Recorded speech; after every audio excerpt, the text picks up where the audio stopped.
और अगली big news है ईआरसीपी को लेकर, क्योंकि इसको लेकर राजस्थान में सियासत का पारा पहले से काफी चढ़ता हुआ नजर आ रहा है। लगातार इसको लेकर सियासी बयानबाजी सामने आ रही है। बीजेपी और कांग्रेस आमने सामने आ गए हैं। यह परियोजना 13 जिलों को प्रभावित करती है। करीब 80 विधानसभा सीटों पर इसका सीधा असर है। ईआरसीपी को लेकर जयपुर के बिड़ला ऑडिटोरियम में कांग्रेस का सम्मेलन हुआ। इसमें सीएम गहलोत ने जमकर बीजेपी और मोदी सरकार पर निशाना साधा।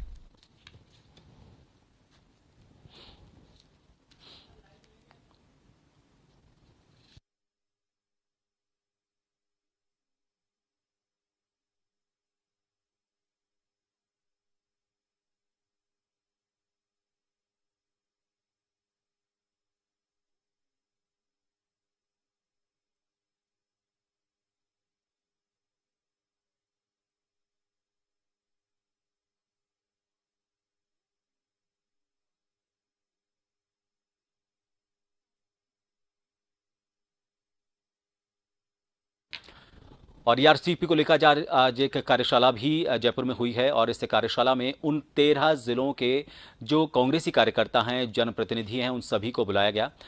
हमारे साथ इस वक्त एक पैनल जयपुर से जुड़ गया है।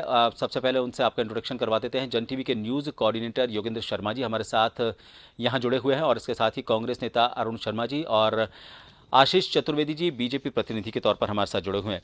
सबसे पहले आशीष जी आपके पास आना चाहेंगे। आज ईआरसीपी को लेकर एक और कार्यशाला कांग्रेस की तरफ से की गई है। पिछले कुछ दिनों से कांग्रेस लगातार इस मामले को लेकर हावी नजर आ रही है, और उसका सीधा साधा आरोप केंद्र सरकार पर है। गजेंद्र सिंह के लिए वो कहते हैं कि बार बार बात तो की जा रही है, और इस पूरे मामले को अटकाने में असल रोल बीजेपी का है, केंद्र सरकार का है। इसे अगर राष्ट्रीय परियोजना घोषित कर दिया जाए तो 13 जिलों को फायदा होगा, और यही सरकार केंद्र की नहीं चाहती कि कांग्रेस का इसका किसी भी तरह से कोई बेनिफिट उठाने की कोशिश करे। मध्य प्रदेश को भी उन्होंने आड़े हाथ लिया है।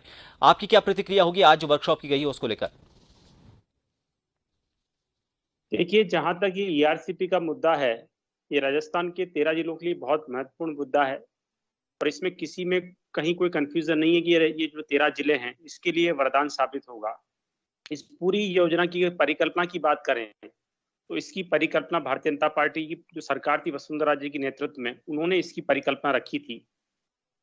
मुझे ऐसा लगता है यश जी की इस पे जितनी सियासत कांग्रेस पार्टी कर रही है, एक ऐसे मुद्दे पर जो कि जनता से जुड़ा हुआ मुद्दा है, पानी राजस्थान में कितना महत्वपूर्ण है ये सब लोग हम जानते हैं। कांग्रेस के पूरी लीडरशिप राजस्थान की इसको लेकर कैसे सियासत कर रही है मैं आपको बताता हूं। 3.5 साल हो गए सरकार को बने हुए। जब ये सरकार बनी थी उसी समय मध्य प्रदेश में कांग्रेस की कमलनाथ जी के नेतृत्व में सरकार बनी थी, और बनने के तुरंत बाद आप देखिए कि 8 जुलाई 2019 को राजस्थान सरकार एमपी सरकार को पत्र लिखती है कि हमने आपको पहले से एक डीपीआर भेजी हुई है, आप उस पर एनओसी हमको प्रदान करें, क्योंकि जब तक एनओसी इसमें मिलेगी नहीं तब तक इसको राष्ट्रीय परियोजना का दर्जा मिलेगा नहीं। आप देखिए जो जवाब आता है कमलनाथ जी सरकार का, वो जवाब आता है 27 जनवरी 2020 को। वो ये कहते हैं कि जब तक आप 75% डिपेंडेबिलिटी के अनुरूप इसमें डीपीआर में मॉडिफिकेशन नहीं करेंगे, अभी हमको ये समझना पड़ेगा कि राजस्थान ने जो डीपीआर भेजी है वो 50% डिपेंडेबिलिटी पर है। एमपी सरकार का ऑब्जेक्शन ये है कि आप इसको 75% डिपेंडेबिलिटी पर लेके आइए, तब हम जाकर के एनओसी देंगे। और दक्षिण जी, मैं आपके चैनल के माध्यम से पूरे सभी व्यूअर्स को ये बताना चाहता हूं कि देश में जल संबंधी जितनी भी राष्ट्रीय परियोजनाएं हैं उसमें से आप जहां पर एक से अधिक राज्यों का इन्वॉल्वमेंट है, उसमें से एक भी परियोजना देश में आज तक ऐसी नहीं है जो 75% डिपेंडेबिलिटी से बिलो बनी हो। ऐसा कोई भी नहीं है पूरे देश में। ये बात कांग्रेस के मुख्यमंत्री अच्छी तरह जानते हैं।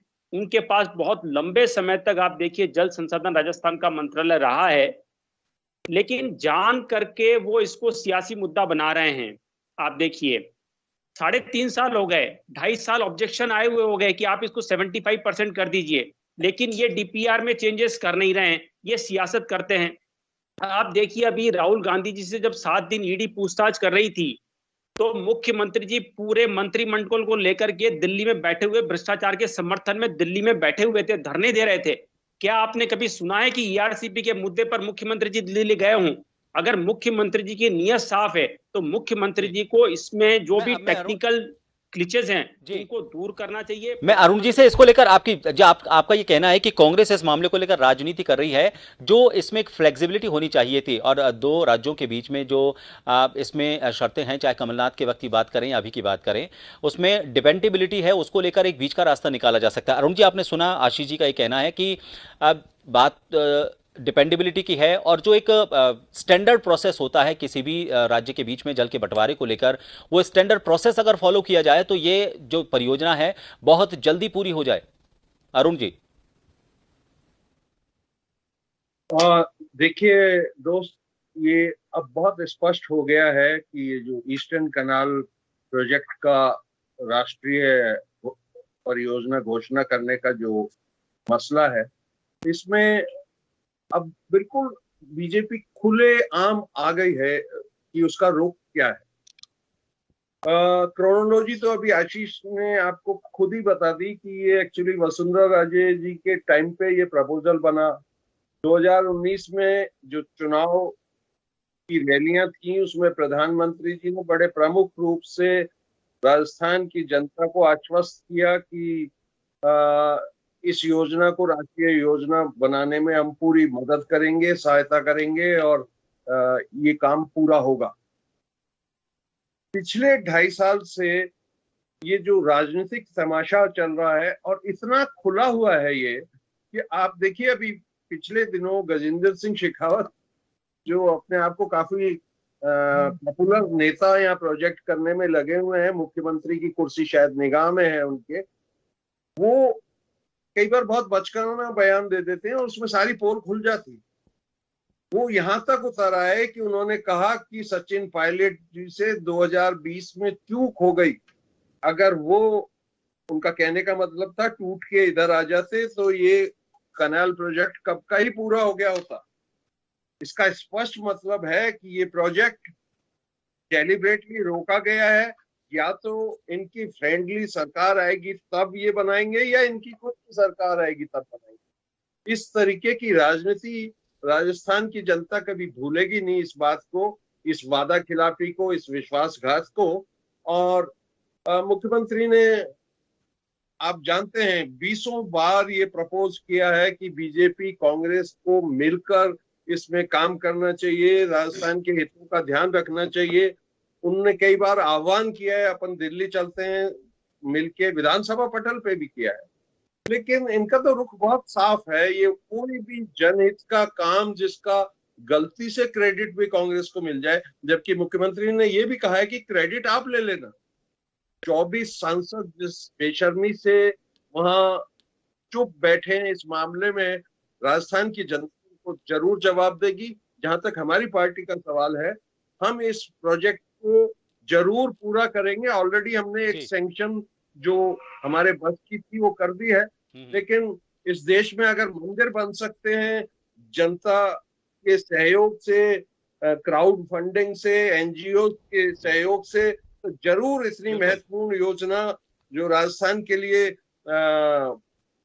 लाइफलाइन का जैसे काम करेगी, उसके लिए हमको कुछ भी एफर्ट करना पड़े, हम इसको पूरा करने के लिए दृढ़ संकल्प है।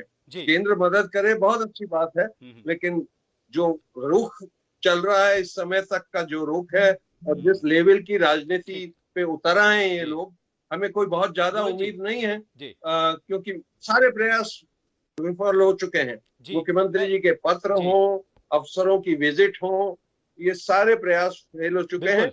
और राष्ट्रीय योजना में मैं ये कहना चाहता हूँ, कोई परियोजनाएं होती हैं जिसमें केंद्र राज्यों के बीच में समन्वय करवाता है, वो उसका बड़ा डिसिसिव रोल होता है। तो ये मध्य प्रदेश की कहानी और इसका कोई अर्थ नहीं है। बिल्कुल इनकी सरकार है और ये आराम से किया जा सकता है। जी योगेंद्र जी, आपने सुना, अरुण जी को भी सुना, आशीष जी को भी सुना। जब कांग्रेस की सरकार आती है तो इनका ये आरोप है कि ईआरसीपी, चूंकि असल जो प्रोजेक्ट है वो राज्य का लाया हुआ है, इस वजह से उसको डिले भी किया जा रहा है और पूरा करने की मंशा कांग्रेस सरकार की नहीं है। कांग्रेस ये आरोप बीजेपी पर लगाती है, रिफाइनरी को लेकर, मेट्रो को लेकर। आज भी कार्यशाला हुई है। क्या लगता है आपको, इच्छा शक्ति की कमी इसमें नजर आ रही है, या फिर लग रहा है कि सियासत के पार्टों के बीच में 13 जिले 80 विधानसभा सीटें पिस रही हैं, लेकिन ये इन पार्ट से निकलकर तभी बाहर आएंगी जब चुनाव का वक्त होगा। इसका कार्यकाल, इसका जो पूरा होने का सपना है, मुझे लगता है कि जब इसका सियासी फायदा उठाने का सही सबसे मुफीद वक्त होगा, इलेक्शन, लोकसभा चुनाव या फिर विधानसभा चुनाव, तभी इसे इस्तेमाल किया जाएगा, तभी पूरा किया जाएगा। देखिए, निश्चित रूप से ये मुझे लगता है कि जन भागीदारी या जनता के लिए जो परियोजना है उससे ज्यादा यह सियासी परियोजना बन गई है। आपको ध्यान होगा कि वेस्टर्न राजस्थान यानी कि पश्चिमी राजस्थान के लिए रिफाइनरी जो आई है वो भी इसी तरह से सियासत की वेज चढ़ती रही। कहाँ 37,800 करोड़, 43,000 करोड़, फिर उसके बाद में आज उसका खर्चा है 70 से 80 हजार करोड़ रुपए। इसी तरह से ईस्टर्न चैनल कैनाल परियोजना जो है उसका भी आज 37-38 हजार के आसपास का खर्चा है। ये धीरे धीरे अगर इसमें विलंब होता रहेगा तो बढ़ता जाएगा। मेरे एक बात मैं जरूर यहाँ कहना चाहूंगा, वसुंधरा राजे जी के वक्त यहाँ पे एक जल बोर्ड बना और उसके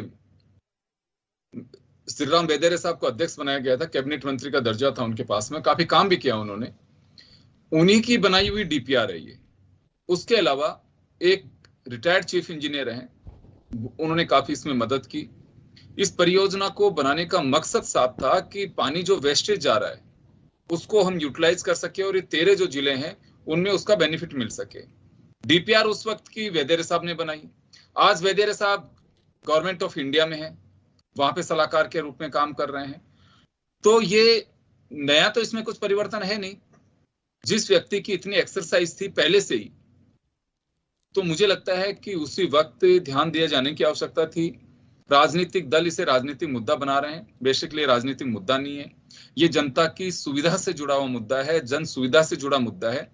अगर ये होगा तो निश्चित रूप से राजस्थान में, जैसे वेस्टर्न राजस्थान में रिफाइनरी तकदीर बदल रही है वहां की, ईस्टर्न राजस्थान में ये परियोजना अगर आती है तो निश्चित रूप से वहां की यानी कि 40% के आसपास की आबादी जो राजस्थान की है उसको बड़ा बेनिफिट मिलेगा। और हर पार्टी ये चाहती है कि जब इतना पैसा दे रहे हैं तो हमें इसका वोटिंग माइलेज भी मिलना चाहिए, यानी कि हमें इलेक्शन में बेनिफिट भी मिलना चाहिए। और देखिए, अभी स्थितियां बदल गई हैं। अभी एक प्राइमरी स्कूल के अनाउंसमेंट की बात नहीं है, ये 37 से 40 हजार करोड़ की योजना का मामला है। बीजेपी इस तरह से आश्वस्त होना चाहती है कि अभी जो सीटें वहां 77 सीटें उनमें से महज 2 सीटें हैं, शोभा रानी कुशवाहा जो छोड़ के चली गई हैं, एक अलवर से संजय शर्मा और एक जीते हुए हैं मंजीत धर्मपाल चौधरी मुंडावर अलवर से। अभी तक की स्थिति यह है। तो ये एक ऐसा प्रोजेक्ट है जिसको लेकर के बीजेपी काफी तैयारी के साथ में है कि हमें इस परियोजना का लाभ मिल सके। इधर कांग्रेस किसी भी कीमत पर ये बंधे है अपने वोट बैंक को छोड़ना नहीं चाहती है। तो कुल मिलाकर के ये है कि ये सियासी पार्टों में पिसता नजर आ रहा है ये मुद्दा पूरा। अदरवाइज मुझे नहीं लगता है कि इतनी बड़ी कोई बात है कि जिसमें सामंजस्य नहीं बैठाया जा सके। आशीष जी अभी कह रहे थे कि 75% डिपेंडेंसी होना जरूरी है। अभी तक की ऐसी कोई परियोजना नहीं है जिसमें 75% की डिपेंडेंसी से नीचे में अलाउ किया। बिल्कुल है। आपको ध्यान होगा अभी कुछ दिन पहले ही एक परियोजना को प्रधानमंत्री जी ने नॉर्थ ईस्ट की को मंजूरी दी है, उसकी डिपेंडेंसी इतनी नहीं है। अब ये तो उलझाने वाली बातें हैं, अगर चाहें तो इसके रास्ते निकल सकते हैं और मिस्टर वैद्य हैं वो खुद रास्ते भी निकलवा सकते हैं। बशर्ते है कि वो फ्री हैंड काम करें और सुझाव दें। हो सकता है सुझाव भी हो, लेकिन ये साफ है, बीजेपी हो चाहे कांग्रेस हो, फिलहाल इस पे सियासत करनी है। अब ये कितना आगे बढ़ेगा नहीं बढ़ेगा, लेकिन मैं एक गुजारिश जरूर कर देता हूं प्रभात, जो अपने संवाददाताओं के माध्यम से पब्लिक समाज से बात हो रही है, वहां की जनता की डिमांड बढ़ गई है। अभी ये बहुत लंबा वक्त नहीं है कि राजनीतिक दल वहां के लोगों को ऐसे चकमा दे सके कि हाँ वो उसके पाले में बॉल डाल रहा है, उसके पाले में बॉल डाल रहा है। जवाबदेही होगी, लोग जवाब मांगेंगे इलेक्शन के अंदर कि आपने किया क्या। उन लोगों की सबसे बड़ी जो डिमांड है वो यही है। और अब राजनीतिक दलों ने वो इच्छा शक्ति और जागृत कर दी, वो अपने लिए खुद संघर्ष कर सकते हैं। और ये बाध्य होना पड़ेगा राजनीतिक दलों को कि इन 13 जिलों के अंदर पानी आए ही आए। तो प्रभात, मुझे लगता है कि आने वाले दिनों में ठंड का वक्त आएगा, लेकिन पारा सियासी इसी तरह से चढ़ता दिखाई देगा। बिल्कुल आपने सही कहा, सियासी पारा चढ़ता रहेगा, लेकिन इस पारे का तापमान अगर कंट्रोल करना है तो जनता के हाथ में एक वोट की जो ताकत है उससे इस पारे को नियंत्रित कर सकती है। बहुत बहुत शुक्रिया आप सभी का हमसे जुड़ने